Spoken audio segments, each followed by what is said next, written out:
Oh, Belty on top. Finishing above the rim. That's a good ball. And that's a great goal. Bournemouth strike back and Callum Wilson is off the mark. Aggressive. Take it to the rack. Go to the big man. Oh! What you said, both have got point guards who can make things happen. Almost scoring. Work for Yarmolenko. And Yarmolenko again, it's in! Well, he hit the post a minute or so ago. This time he's hit the back of the net. Andre Yarmolenko's first goal since September 2018. And Lukaku doing up in there. Fabulous save from Krul. The Milan derby. Back for Felipe Anderson. The Milan derby. And they're onto it. And Krul to the rescue again. Skipper Snodgrass. The Milan derby is again.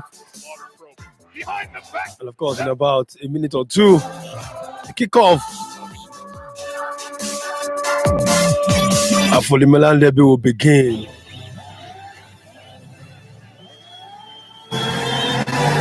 It's a 298 a Milan derby today, of course, in Italian Serie A.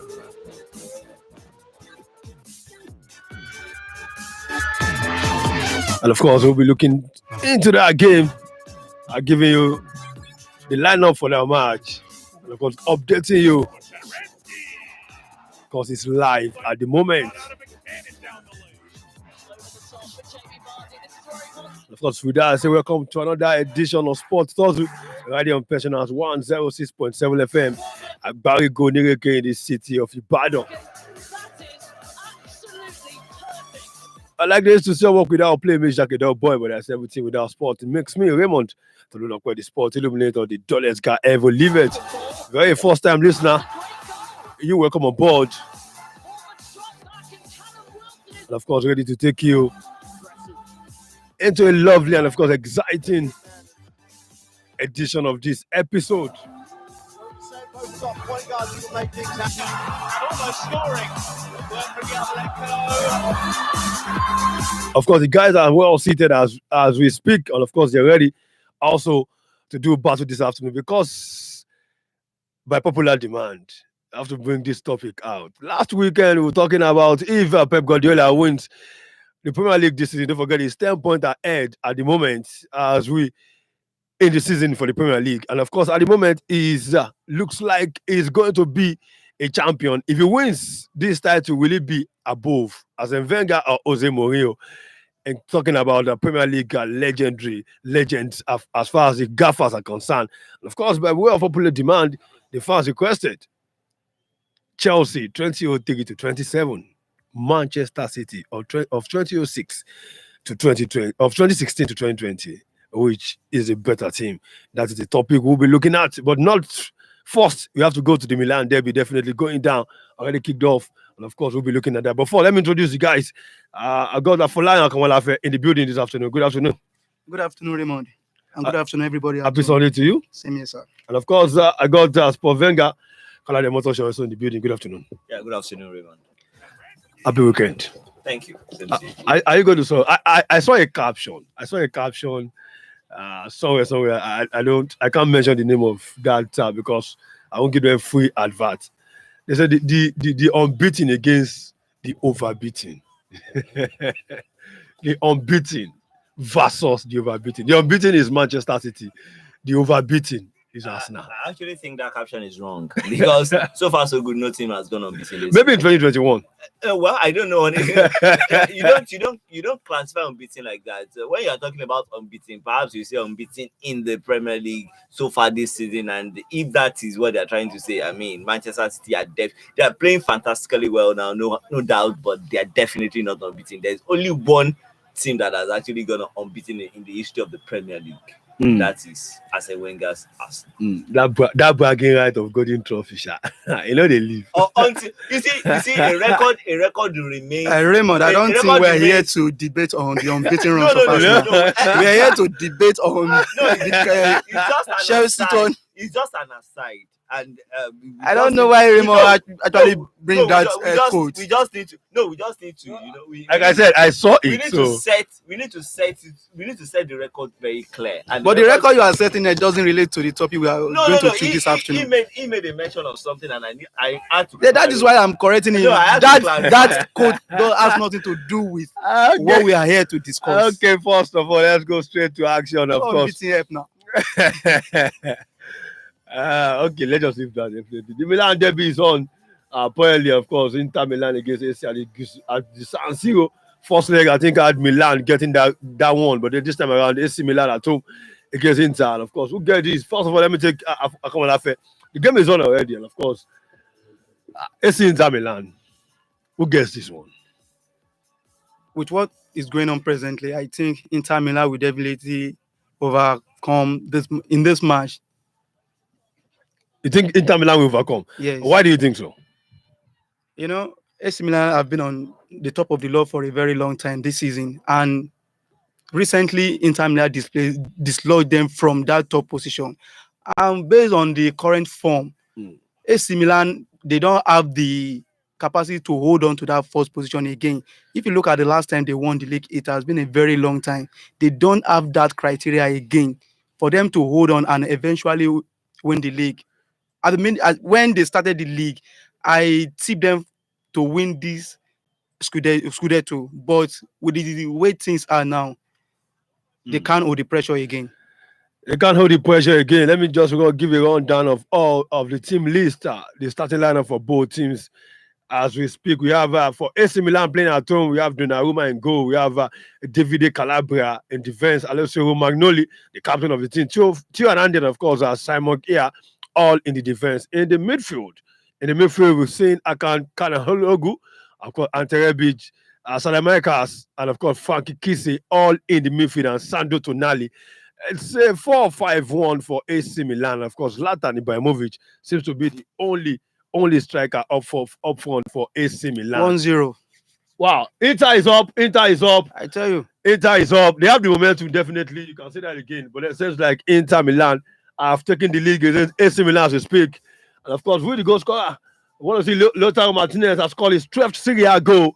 And of course, Inter Milan have definitely taken the lead in this one. 1-0 for Inter. And of course, Stefano Pioli and his men. 5th minute of play. It's Inter 1. Lukaku with the assist. Not Lukaku with the first cross. There was a block. Lukaku with the assist. But Lukaku again with the took the ball. Lovely cross. And of course, Martinez with a free header. Free header coming between the defenders. And of course, you want to ask, why did they let him free to grab that free header? It's Inter 1. And of course, Milan 0. I was still reading out the team list when Martinez Conte is a happy man. The league seems like it's going to stay in Milan this time around. It's going to Milan. Of course, we'll go straight to Inter Milan's starting lineup. Andanovic in goal, Stefan De Vrij, Milan Skriniar, and of course, Alessandro Bastoni, and of course, Akraf Hakimi all in the defense. We have Ivan Perisic, Nicolo Barella, Christian Eriksen, Marcelo Brozovic in the midfield, and of course, Romelu Lukaku, and of course, Lautaro Martinez in attack. Like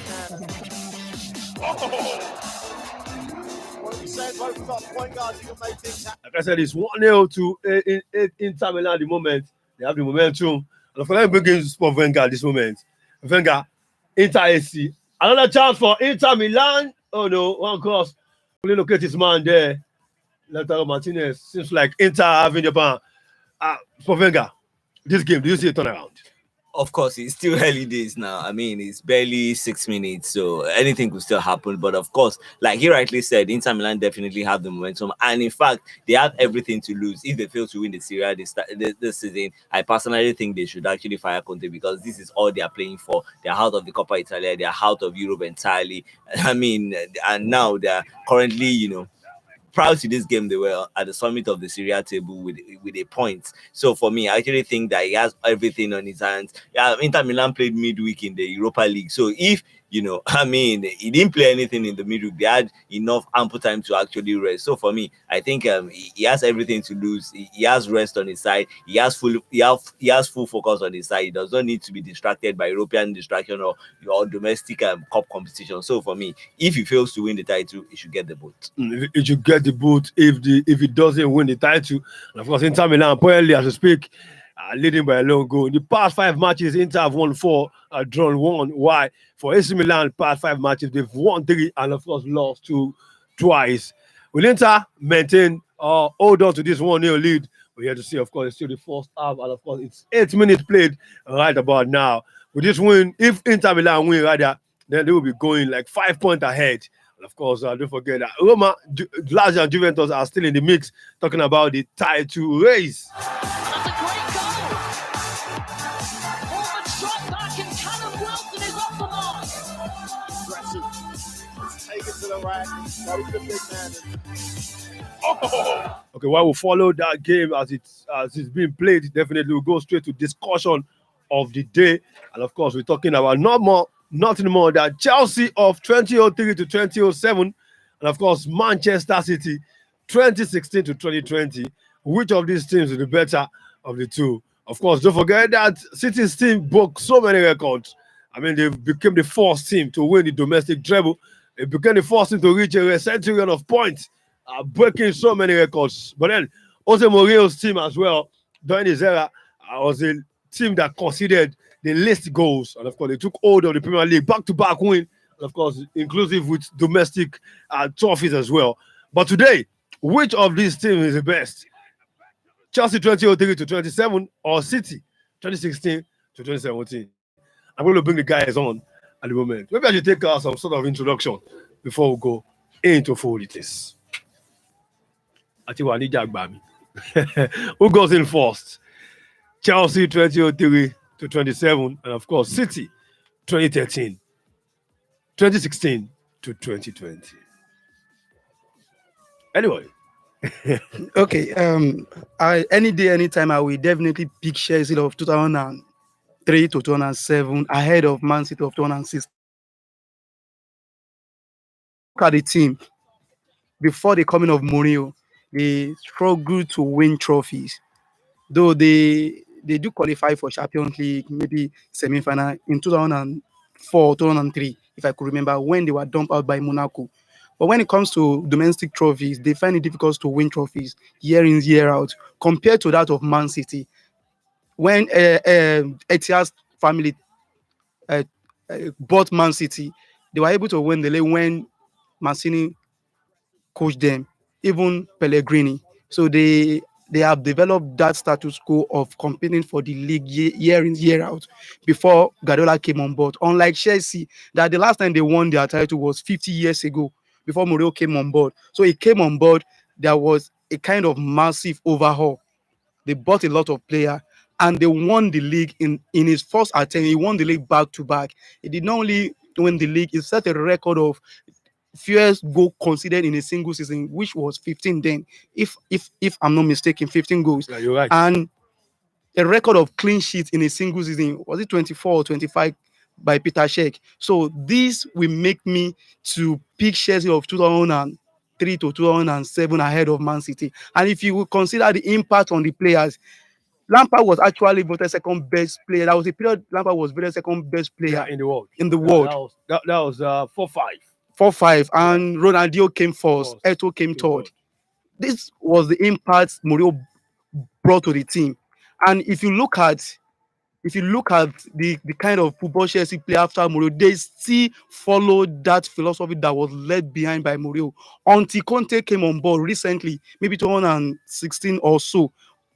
When Scolari was there, it was Mourinho's pattern. When Andre Villas-Boas was there, it was Mourinho's pattern. When Indy came on board, it was Mourinho's pattern. So this is a kind of impact he has on that team. And Chelsea then, Mourinho made Stamford Bridge a fortress. You can imagine a team that played for 4 years at Stamford Bridge and they were unable to beat them. Liverpool tried to emulate that. We all know what is happening to them currently. So he made it Stamford Bridge a fortress. You can not go to Stamford Bridge with an easy mind. You you'll be going to Stamford with that. Oh, either I get a draw or they beat me. So that's the reason I'm picking Chelsea of 203 to 207. Chelsea of 2003 to 2007, picked by for Lion. And of course, that means City for Sport Wenger. Well, let me first, even before I delve into what Manchester City have been able to achieve, let me, pick some holes from what you said. You said that prior to Mourinho's coming on board, Chelsea have not won any domestic title. Do I need to remind you that in 2000 they actually won the FA Cup? No, I said they find it difficult. Not that they did not. They find it difficult. Yes, they won. They won FA Cup in 2000 when Dwaleka Diallo was the coach player. But they find it difficult, unlike when Mourinho came on board. In 2003, they actually got to the semi-finals of the Champions League. Getting to the semi-final of a tournament and winning the tournament. They are not the same thing. Mourinho never won the Champions League with them. He never did. Man City didn't. Hold on. Guardiola is not out of Manchester City yet. Anyway. Now back to what I was saying. No, we are comparing period. We're comparing period of 2016 to 2020. The interesting thing is you are comparing a 4-year period. Fantastic. Now, they actually finished runners up to Arsenal. You were talking about him conceding just 15 goals. Yes. And do I need to remind you that he didn't go unbeaten? And a team went unbeaten and considered just 17 goals and they won the title. Are we comparing Chelsea and Arsenal here? I'm only telling you that what he did. We're not. Hold on, I'm only telling you that what he did is not fantastic. Now let's go to Manchester City. We are talking about a 4-year period. Fine, Guardiola took over within a 4-year period. Yes, he didn't win a title in his very first season, just as Chelsea did not win a title in 2003. When Abramovich took over, I will call the period between 2003 till now. Hold on. I'm still doing my introduction. I'll call it the Abramovich revolution, and I'll call 2016 to 2020. I'll call it the Pep revolution, which is still continuing. He has been able to achieve a point all that no team has been able to achieve before, and even now nobody has been able to match it. The closest has been 90 something anyway, and he's been able to score well over 100 goals. And do I still need to remind you that he's been able to do the Premier League and the FA Cup double, something Chelsea has not been able to achieve?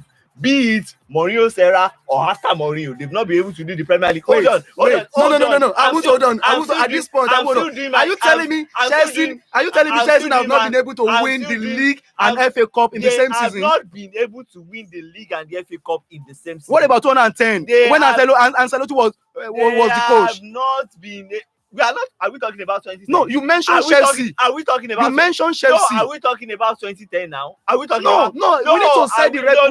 We need to. Are we talking about 2010 now? Okay, you are talking about that period. That one and 2003 to 2007. Okay, I agree. We are looking at the 4-year period. Now he also did what we call the domestic treble. If you are talking about the treble we knew was the treble Ferguson won, the treble Ulia won, which is the for Fergie it was the Premier League, the FA Cup, and the Champions League. For Ulia it was the Carabao Cup, it was the Europa League, and then the UEFA Cup. But nobody has been able to do the domestic treble. But Guardiola has been able to do the domestic even within this 4-year period. And let me finally add that it's a common saying that 2 heads are definitely better than 1. You would have expected that the combined heads of Claudio Ranieri and Jose Mourinho should have given Chelsea much more trophies within that 4-year period. But do I need to shock you that within that 4-year period, Chelsea were able to only muster 6 trophies, the combined heads? Mustered only 6 trophies, and inclusive of the Community Shield anyway, because as far as I'm concerned, it is a trophy. But Guardiola, a single head within a 4-year period. When anybody tells you 2 heads are better than 1, tell them that except it is a Guardiola versus a Ranieri and a Jose Mourinho. Let's move on. A big one. We are in for a battle this afternoon. Of course, you can watch us live on Facebook, Pensioners FM Live on Facebook, Pensioners FM Live on Facebook, and go straight to Google Play Store, download the app, Pensioners FM on Google Play Store, Pensioners FM on Google Play Store. Or you can listen via the website www.pensionersfm1067.com, www.pensionersfm1067.com. You can also follow us live on Twitter at Sports Tozu. You can drop a comment there. We'll be taking everything at Sports Tozu, at Sports SPORTS, and of course Tozu TUSSLE. The caption is there. Of course, you can drop your comments Place again. upon introduction. And of course, we'll be going to analysis, of course, discussion. Chelsea 2003 to 2007. Oh, Manchester.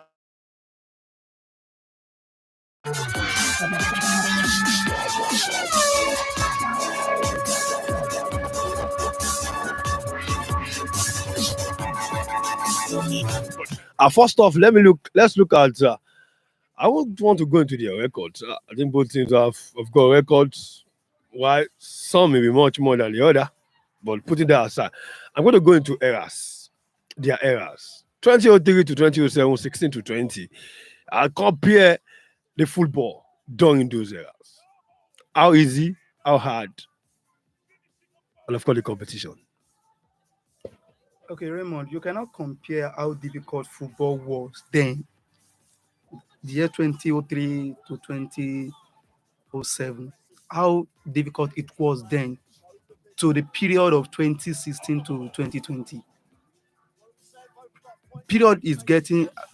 Football is getting easier every day on a daily basis because of the introduction of various technologies.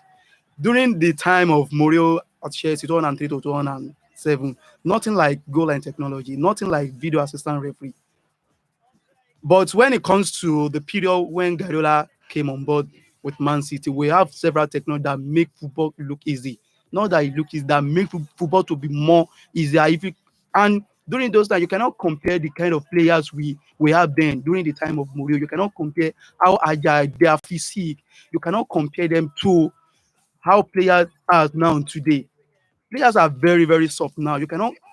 Football are very, very, or during the time of Mourinho then when he coached Chelsea compared to that of Guardiola. Do I need to make some qualifications again? Yeah. You talk about goal line technology, for crying out loud. Goal line technology was started way back in 2010 or thereabout. Now, if you are talking about VAR didn't start until last season, so that's not an issue here. So and you see, VAR has even made football more difficult. You know why? Because now a lot of goals that would have easily been passed on, a lot of goals that would have counted back then, now we have to be subjected to video assistant referee, and a lot of goals will be chalked out for either offside, infringement, and what have you. So it's even now more difficult to score goals. You were talking about the competition. Do I need to tell you that then back in the Premier League, we only had a traditional horse race? If it was not Manchester United, it was Arsenal, it was Chelsea, or it was Liverpool. Traditional horse race. But now, because those are the traditional clubs that had money, all of these Everton, what money, what finance, what funds did they have? Even Chelsea, then what was the funds available until Abramovich came in and pumped in money? But now look the fact that when you look at the table now and you see where teams are on the table, that tells you that football has evolved. That tells you that now you have bigger, those smaller clubs. Hold on. From 2010, hold on. I gave you the floor when you were talking, so allow me to talk. When the smaller clubs then are now big. The averagely big clubs then are now bigger because there are more funds now. Clubs that could barely afford 10 million pounds then are now buying players for 50 million pounds. Example, Everton can afford to buy James Rodriguez now. They can afford to buy Richarlison. They can afford to buy Cabot. They can afford to spend big. They can afford to lure the big stars to their clubs. That's what they could not dare back then. Who were the players playing for Everton back then? See clubs spending 60 million, 70 million on players. Even top average clubs just come back from relegation and they are spending almost 100 million pounds. That tells you now that football has evolved. And now if they have quality players that they can call on to, that would talk about the competition. The competition has actually increased. Do you get what I'm saying? Back then, you were winning titles. You win the Premier League with 80 points. Now, if you don't get to 100 points, over 90 points, you might not win the title. What does that tell you? It tells you about the competition. Back then, if you have 30 points, you avoid relegation. But now you have to get to 50 points at times to actually avoid relegation. Now you are talking about teams getting to 70 points for Europa League. That was the same point that was winning the title back then. What are we talking about? The competition. Even with the spending from 2010 to this period, apart from Leicester City, tell me other average team in England that have won the EPL. Fine. They compete, but they don't win the league.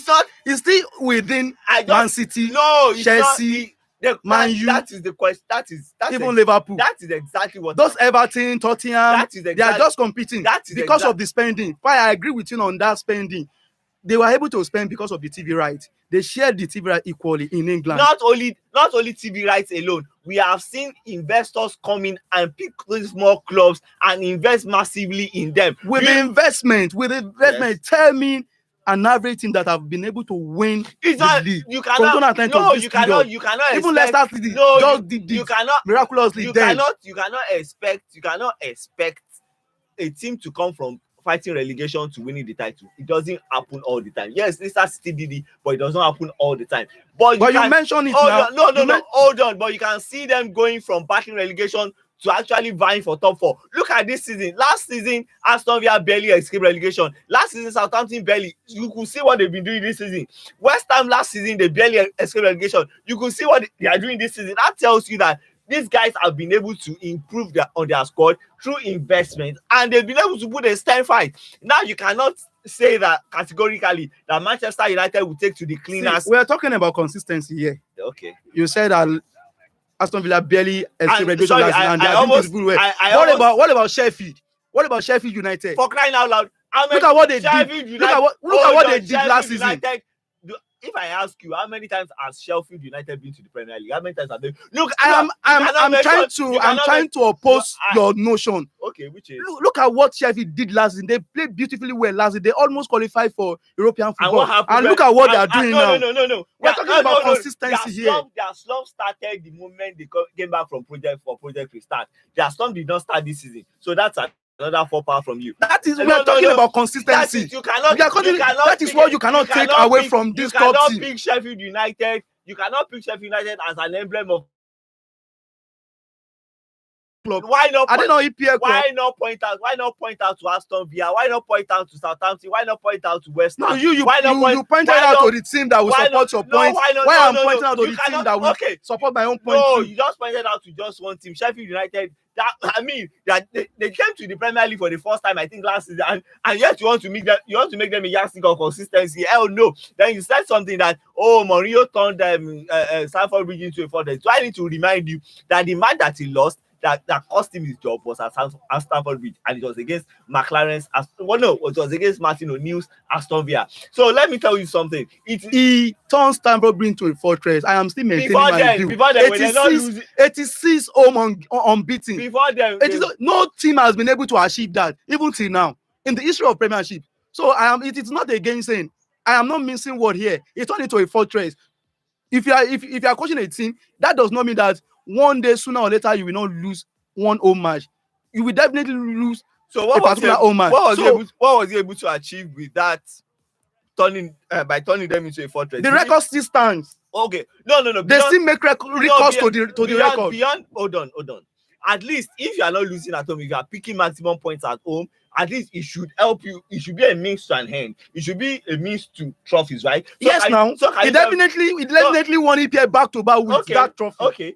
With that record. Okay, within a space period of 4 years, he won the Premier League twice, right? Yes. Fantastic. Within a space of 4 years, Guardiola won the Premier League how many times? Twice, right? For Manchester City, back to back, equally, right? Did he do a domestic treble? Man City or Chelsea? No, I'm talking about Chelsea with that period. Did he do a domestic? No. Did he do a double of FA Cup and Premier League? No. So what is this? What is this thing about invisibility at home? These two teams. Did he win the Champions? Did he get to the Champions League finals? Did Man City get to the Champions League final? No. So I'm asking, these two teams, they have their own unique record. So I'm asking, what is the invincibility about? The invincibility at home, what is the end result? What did he give us? What did he give us? That was a period. Let me remind you. That was a period Guardiola spent more than 200 million pounds on his defense line alone. And he was unable to break that defense record of Mourinho with the 15 goals that were considered and the clean sheet assists. Do I need to? If you can spend 200 million pounds on your defense line alone, you should be able to have that record. No, you are getting something wrong. We need to understand. We need to put some things in proper perspective. Mourinho was a defensive-minded manager, and he's still a defensive-minded manager now. He puts a lot of focus on his defense. If attacking-minded manager could spend 200 million pounds on his defense line, and you're unable to break that clean sheet record and the goal considered record, I'm going somewhere.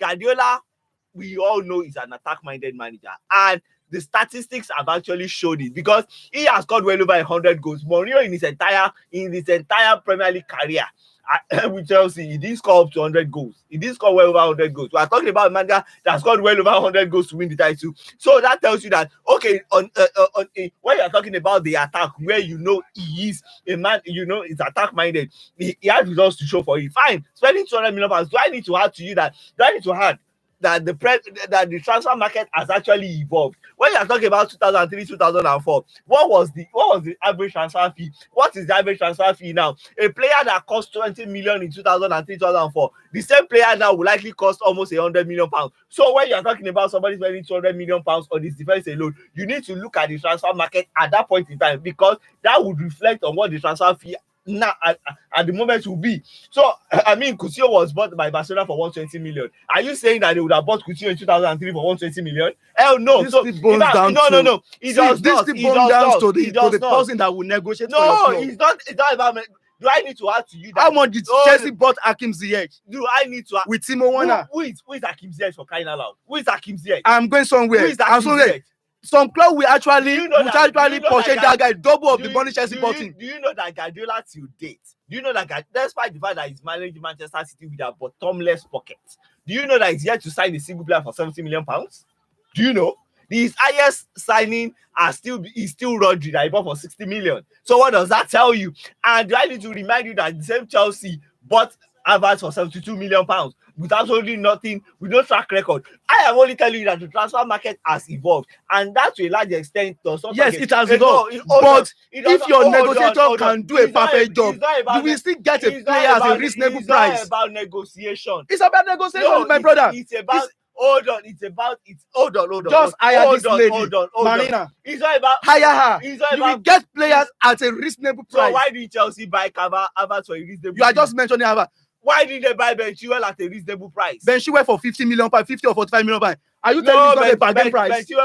Ben Chilwell was well over 50 million. No. He I will argue that with he was you. He was well over 50 million. It's not over And- 50 and million. don't- and Even let if me- it is 50 and million, let me- and it let is me- a and let me- bargain and price. it's not a Hakim ba- it's Ziyech, not a bargain price. they bought Hakim Ziyech not up to 40 million pounds. Hakim They Ziyech- bought Hakim one Ziyech- up, not up to 40 million Hakim pounds. Ziyech had Those a- prices were Hakim Ziyech bargain had- prices. Hakim Ziyech had a release clause, so that is not a big deal. And as for Timo Werner, in fact, the amount you paid for him was much more than the amount Liverpool were planning to pay for him. So that tells you that you guys paid overboard. So don't let us move to Liverpool. Liverpool, no, they I'm- don't. eh, They, no, no, no, they no. were unable. No. They were unable to spend I because am- of the no, coronavirus I crisis. am giving They were you unable to no, spend. no. I'm giving you. You said, If Barcelona has interest You in said- Werner, you they said- will actually get him you at the said- double Chelsea at the no, double of the price. You said If you said PSG has no, interest you on said you Werner, have- they will get at the You double. said you have a fantastic negotiator in Marina, and yes, you paid overboard for Havertz, you paid overboard for Timo Werner, you paid overboard for Ben Chilwell. Timo Werner is not. They did not pay overboard for him. They paid because The same thing with Ziyech. the amount The only player we agree with is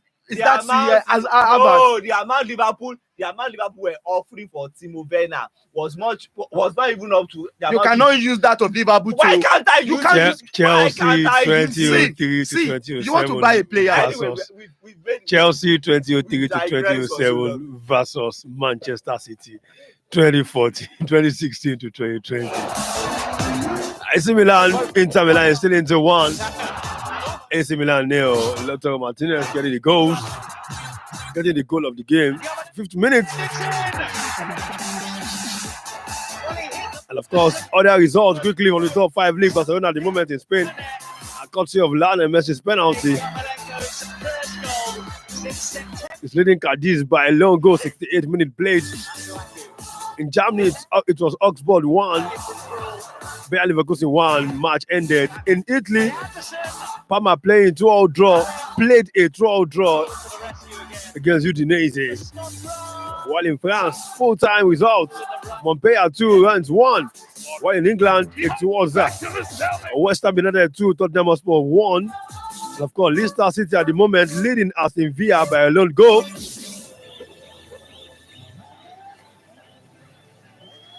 James Madison getting it will be a battle of United. The devil against the castle.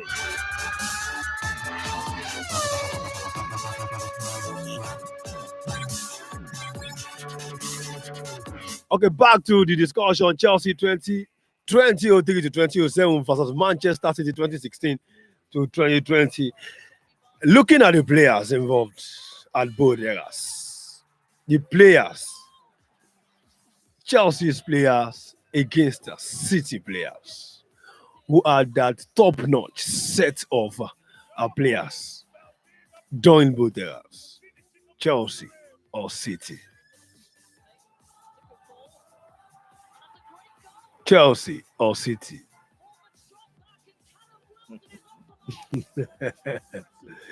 Chelsea or City? Who had? Well, it depends on the angle you're looking at things from. Well, for me, I'll definitely give credit to Chelsea for some of their, the players they paraded during that period. I mean, you can't take anything away from Peter Cech. He was one of the finest goalkeepers around. And also they had a John Terry, they had a John Terry. Credit to them for that. But Drogba for me was a no-no. I mean, when you're talking about Drogba was a no-no. When you are talking about a striker, Drogba doesn't cut it for me. That's the truth. I can ask you that between that period, how many times did Drogba win the highest goal scorer? I mean, how well do you judge a goal? How well do you judge a striker if not by the golden boot? I mean, you judge a striker by the number of goals you can put in the net, not by the number of assists you can rake in. Put the balls in the net first, then if you now have goals running over, you can now create assists. But for crying out loud, did Drogba win a golden boot during that period? I can't remember. In fact, the interesting thing was it was Henry during that period, and maybe Van Nistelrooy one or two times. So what does that tell you? But for Manchester City, you can actually turn to Sadio Kun Aguero. He was very consistent. This was a man that delivered over 20 goals consistently. I can even tell you that the first 2 seasons of Drogba, no, even first 3 seasons of Drogba at Chelsea, he didn't even score up to 18 Premier League goals each season. So what does that tell you? He was bank average as a striker. I mean, it was Lampard taking all the accolades, scoring goals from midfield, and for me, that is not his job as a midfield. So as a striker, you are not meant to be nodding the ball for a midfielder to score. You are meant to put the ball in the net if you actually know your onions. So now, going to Manchester City during that period, of course, they also had their own fair share of a very, very solid, defender. I'm talking about Vincent Kompany. You cannot take it away from him. He was actually a rock when it comes to delivering goals. And do I need to add that when they won their Premier League title under Pellegrini, under Mancini, their very first one, it was Aguero that delivered the dividend. So for me, during this period, we have had Sergio Aguero, then we have had a De Bruyne, a De Bruyne that has actually come to, epitomize what it means to be an assist king. This was someone that was he was just creating. He made assists look so easy. And not the interesting thing, De Bruyne was a castaway from Chelsea. I mean, he was one of the guys they bought when they had so much money and they felt he was not good enough that they could get a better player in the transfer market, and they sold him to Werder Bremen before, they sold him to Wolfsburg before Manchester City came calling, and they snapped him up. So there are top quality players that have actually evolved in Manchester City during this period. And do I need to also add that we've seen Sterling. Of course, he emerged at Liverpool, but under Guardiola, he's been able to hone his skills and he's been able to become even a far better player than he was at Liverpool, when he was one dimensional and one-sided. And of course, other young stars. I'm even talking about Phil Foden. We're talking about Zinchenko. These were players that were bought for literally no amount of money, and they have turned into world beaters under the tutelage of Pep Guardiola. To some extent, that we agree with his analysis on Drogba. We all knew that during his first 2 seasons at Chelsea, he did not perform to the level people expect him to perform up to. But if we are to consider the player of these 2 sides, let's start from the goalkeeping area. Can you compare Peter Cech to Man City's goalkeeper now, Ederson? No. Peter Cech is far ahead of him. When it comes to the defense line, can you just compare Terry to this Belgian guy? What's his name? Kompany. You cannot compare. Kompany will stand toe to toe with John Terry. Toe to John Terry. He will stand toe to John Terry. In fact, can you compare the combination of John Terry and Carvalho to the combination of the Kompany and who combination? Can you compare? Do I need to add to? Do I need to tell you? I actually gave you the 4 when you were analyzing this player. So you cannot compare the defense line of Chelsea to the defense line of Man City in the person of John Terry, Carvalho, Atico, or Paulo Ferreira, or Bosingwa. Then comes to the midfield, you cannot compare the midfielder Chelsea paraded then in the person of Michael Essien to Lampard, to Ballack, to Man City's nine, the attacking force. I can say, okay, Man City was ahead, and the person that means them to be ahead was Aguero. It's only Aguero, because I agree with him. Drogba did not perform to expectation during his first 2 seasons. He did not perform to expectation. That's the reason I will pick Aguero ahead of him. But other department on the field, Chelsea Football Club was ahead of them, from the goalkeeping area to the defense line to the midfield. So you cannot compare the type of player. Do I need to correct your impression that Michael Essien was actually not a defensive midfielder? He was at best, a box to box or an 8, like we literally put a box to box, but Mourinho later converted him. He was never a defensive midfielder. He was never. The fact that Kante knows how to tackle does not make him a defensive midfielder, for crying out loud. Because Essien lacks the positional discipline of a defensive midfielder. How can you play and hit as a 4? That will not work. So don't even mention. Fine, I give it to Makaleli. He had that positional discipline, but even at that, I would, of course, I'll give Makaleli the hedge over whether it's penalty. Let me remind you the formation. I mean the pattern of play they exhibited then. They actually used Essien, Lampard. Before the coming of Ballack, they will use Makaleli. Ballack too was never a defensive midfielder. No, I'm not saying Ballack was a defensive midfielder. So this is where I'm getting to. They will use Lampard, Essien, and Makaleli. We all knew that Makaleli would be the standing number 6. Why Essien would be? I agree with you also. He's a kind of box-to-box midfielder. But if you look at his game, he still played deeper role ahead of Lampard. Lampard happened to be the one that moved from box to box. He only played a little bit behind Lampard to provide a further shield for Makaleli. That's the function of number 6 on the field of play. That's the part of the function of number 6. He was the box to box, and whenever Chelsea were defending, he would join to defend. He was part of the front. What are we now saying? To defend. Hold on, but whenever Chelsea, goes on the attack, he would. We have two types of number 6. We have 2 types of number 6. One that will stay put. He will never join the other players in the attacking force. He will just stay put. That's the role of Claude Makelele. We have the other number 6 that we support the attack. He's no longer a number 6. A box to box is not a defensive midfielder. We should not get it wrong. We are meant to be here to educate, at least people that are out there that who know the positional play of players.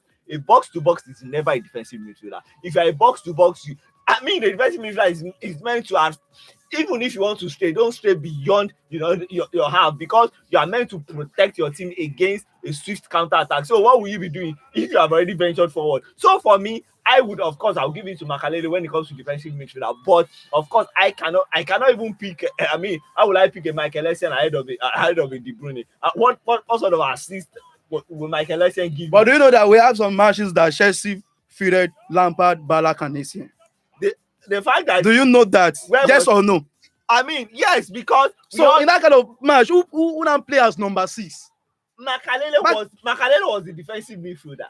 No, I'm saying we have a match that Chelsea fielded Michael Essien, Ballack, and Lampard. 3 midfielders. So who now play as number 6? It's a diamond. Who now play as number 6? Do you expect Ballack to play as number 6? It's a diamond. Do you expect Lampard to play number 6? It's a diamond. See, Essien was a versatile midfielder. He can play as number 8, I agree. He can also play as number 6.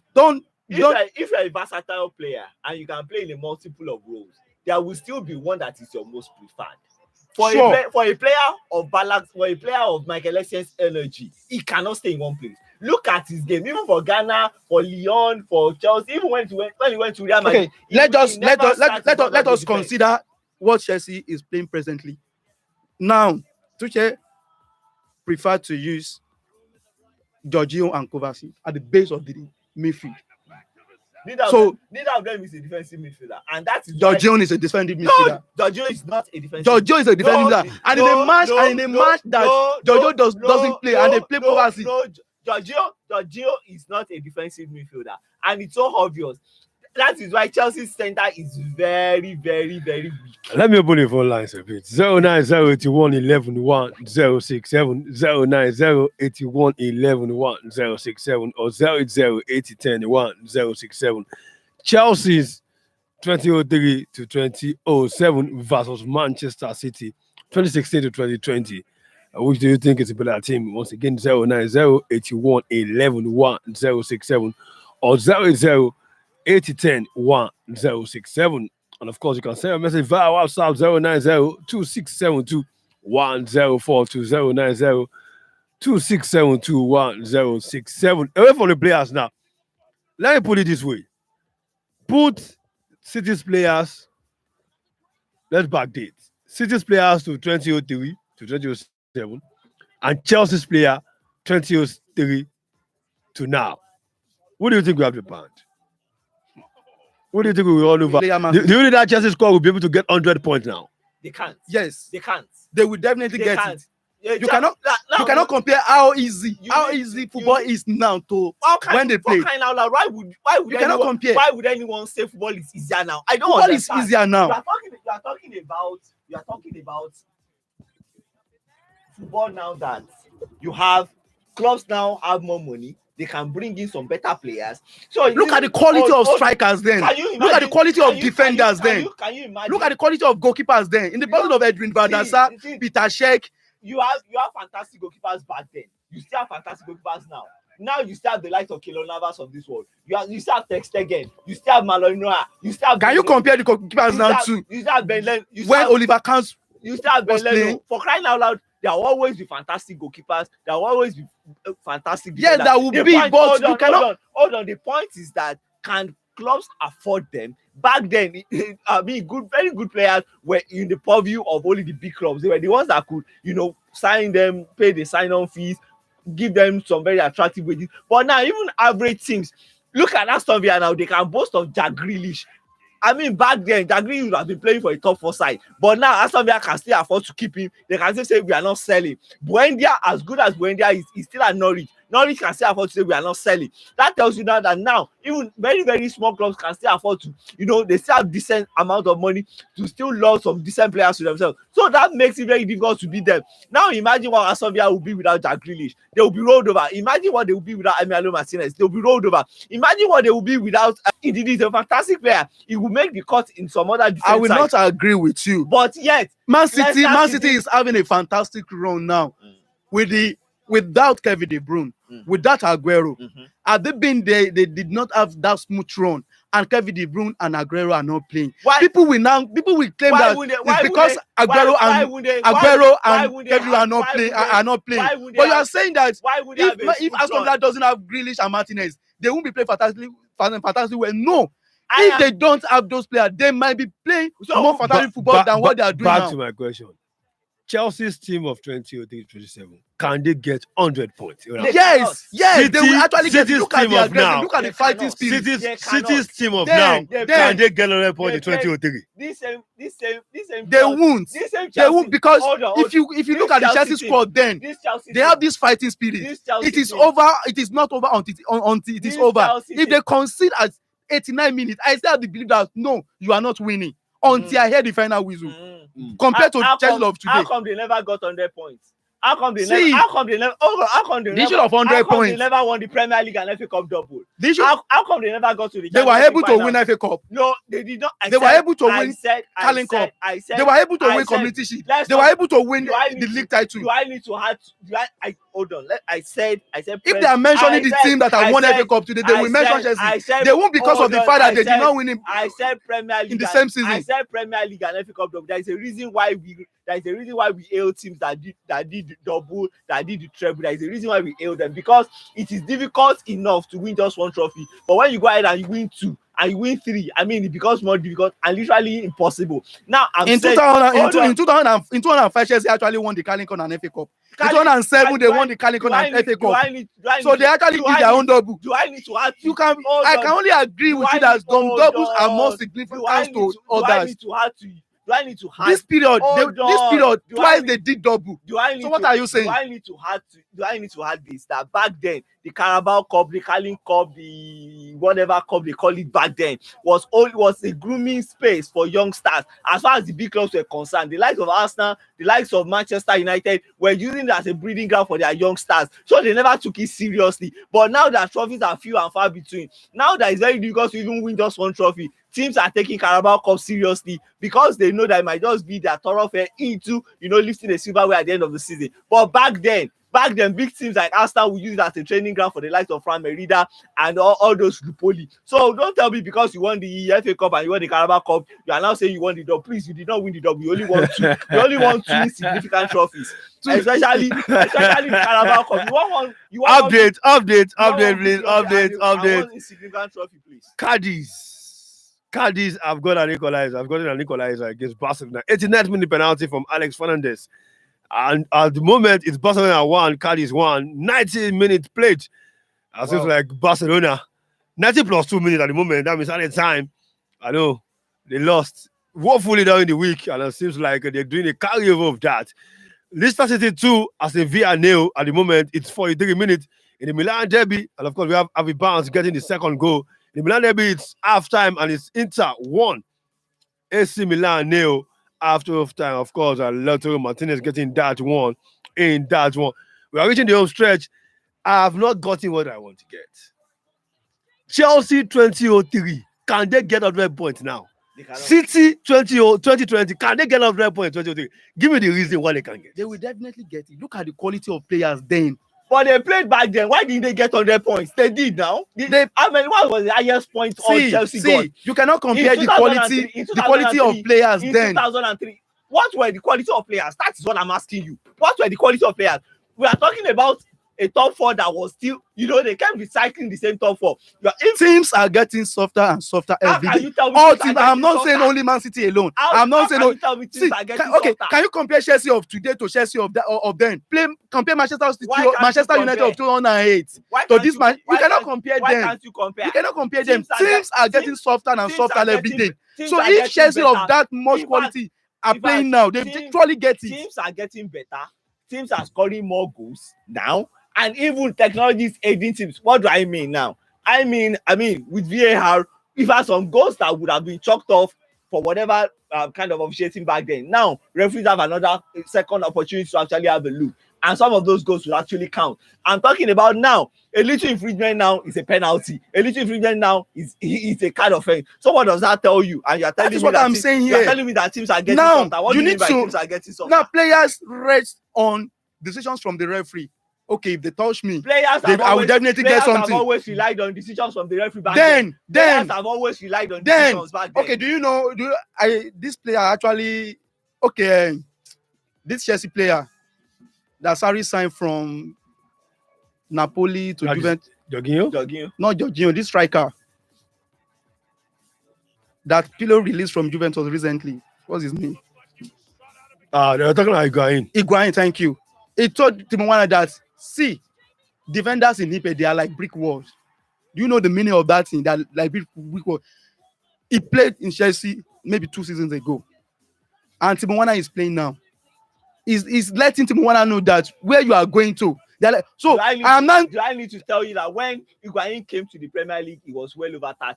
He had no legs to run anymore. It was a Spence force. If he had come to the Premier League when he was 25, 26, I'm very sure he won't have that opinion. So I mean, that was yes. If he actually played in Premier League when he was at 20, he might be a star and he might also be a flop. It's a 50-50 chance. It doesn't make it a fact. I would rather want to hear what the likes of Thierry Henry will say. Okay, lastly, guys, before we go. Look at the tackle on Eduardo then. Lastly, broke his 2 legs. Lastly, before we go, who had the greatest of impact? Mourinho, Guardiola. Of course, Guardiola. Mourinho. Mourinho, because now initially when Guardiola came to the Premier League, what they said is he cannot impose his tiki-taka style in the Premier League, that it was going to flop. That because Premier League defenders like to sit back, and play, defensive shape and very difficult to break down. But he has been able to prove it that he can actually come and dominate. His possession of sense, and he has won titles just playing his style. One thing about Guardiola is he's arrogant with his style. He will not tweak it for any reason, and he has been able to. He's been extremely successful in England despite that arrogant style. I mean, he has won 8 trophies in, within that period. He won 8 trophies within the period of Mourinho. Despite you saying that Mourinho had a fantastic impact, Mourinho could only win 6 trophies. The capital of the Community Shield inclusive. So what does that tell you? Guardiola has. He has earned 100 points in the Premier League, something that's never been achieved. He has done a domestic treble. Please, what other record is there for? This is my reason. For a manager this is my reason. On the broken. players, he actually made Chelsea player to be known worldwide. When it comes to Lampard, he was able to be voted as the second best in the world. I don't think any Chelsea player have been able to move closer to that award before. No. And again, when it comes to UEFA award, Chelsea player, they actually selected Chelsea players maybe 2 or 3 occasions in person of John Terry, Peter Cech, Frank Lampard on like 2 or 3 occasions. And before the coming of Mourinho, no Chelsea player have been able to be selected for that team, UEFA team before. So those are the impacts I am arguing on for. Okay, thank you, 57. We have to go, but quickly, let me just take your prediction. Arsenal City. Prediction, just in 2 seconds. City will win, actually. City will win. That's the start of the package this afternoon on Sports Tozu on this dial, Pensioners 106.7 FM. I have to say very big thanks to the guys for coming on board and, of course, talking this for the past 57 minutes. Many thanks to everyone that have been part of this as well. Thanks for joining us. If you have been part of this via various social media handles, a very big thank you to you. And of course, many thanks to my producer, Baba today, Tiago. Thanks for being there all the time. Of course, Novak Djokovic has won the Australian Open. Don't forget, yesterday I told you that Naomi Osaka has also won the Australian Open. Talking about the ladies singles. Of course, for Novak Djokovic is title number 18. And of course, just behind Rafael Nadal and of course, Roger Federer. Until next time when I come your way again, don't forget 8 a.m. rather tomorrow morning. Join this at Bill on Sports Spectra to give you a lowdown of everything around the world of sports. Like I used to say, sport is life. Always endeavor to exercise your heart. I remain the sports illuminator, Raymond. So we're saying, have a beautiful week. Looked like he was shot out of a cannon down the lane. Over the top for Jamie Vardy. This is where he wants it. It's Jamie Vardy! What a goal! What cold in the back. That is absolutely perfect. Oh, Bellzy on top. Finishing above the rim.